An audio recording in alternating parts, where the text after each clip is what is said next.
Hello बच्चों, कैसे हो आप सब। उम्मीद करता हूँ सब लोग ठीक ठाक होंगे, खैरियत से होंगे। तो आज की इस वाली वीडियो में मैं आपको सिखाऊंगा भिन्न का घटाव, जिसमें तीन अलग अलग भिन्न होंगे। तो जैसा कि आप जानते हैं कि भिन्न के घटाव बनाने के लिए सबसे पहले हमको एलसीएम निकालना पड़ता है सारे हर का। और साथ में आप ये भी जानते हैं कि अगर हर यानी कि तीनों का या चारों का या जो भी का हर समान हो तो उसका एलसीएम उतना ही होता है, यानी कि यहाँ पर हो जाएगा मेरा 5, क्योंकि तीनों में 5 ही है ना। अब इस 5 को इस 5 से भाग देंगे तो हमारा आएगा 1, 1 आएगा। तो 1 को 9 से गुणा कर दो तो कितना आएगा मेरा 9, घटाव का साइन। फिर इसमें भी सेम चीज, तो यहाँ भी 1 ही आएगा। 1 को इसके ऊपर से 4 से गुणा कर दो, 4, 1 चौका 4 ही होगा। फिर माइनस का साइन। और सेम इसी तरह इस वाले 5 में इस 5 से भाग लगाएंगे तो इसमें भी 1 ही आएगा। और 1 को 2 से गुणा कर देंगे तो मेरा आएगा 2, बराबर का साइन देंगे। तो यहाँ पर बाबू आप लोग ध्यान से समझना। अब देखो तो 2 के आगे माइनस है, 4 के आगे माइनस है और 9 के आगे कुछ का भी साइन नहीं है। तो ऐसे कंडीशन में गणित के नियम के अनुसार जिसके भी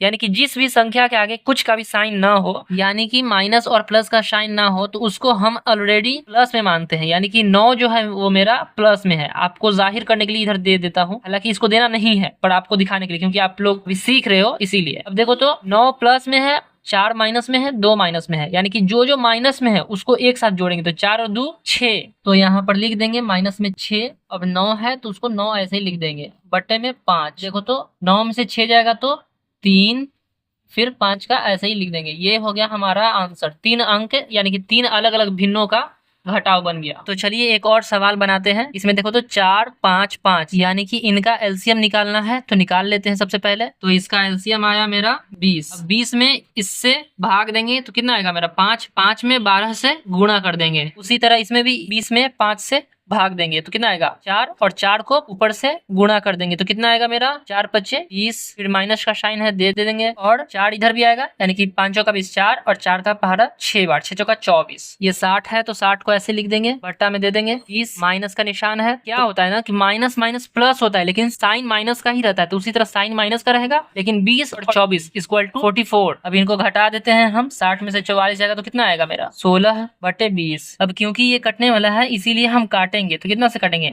4 चौका 16, 4 पचे 20, यानी कि 4 बटे 5। ये हमारा है फाइनल आंसर। तो आप चाहें तो इसका स्क्रीनशॉट ले लीजिए, रिवीजन करने में आसानी होगी। तो बहुत शुक्रिया कि आपने यहाँ तक वीडियो देखी है। वीडियो अगर पसंद आई तो वीडियो को लाइक करें।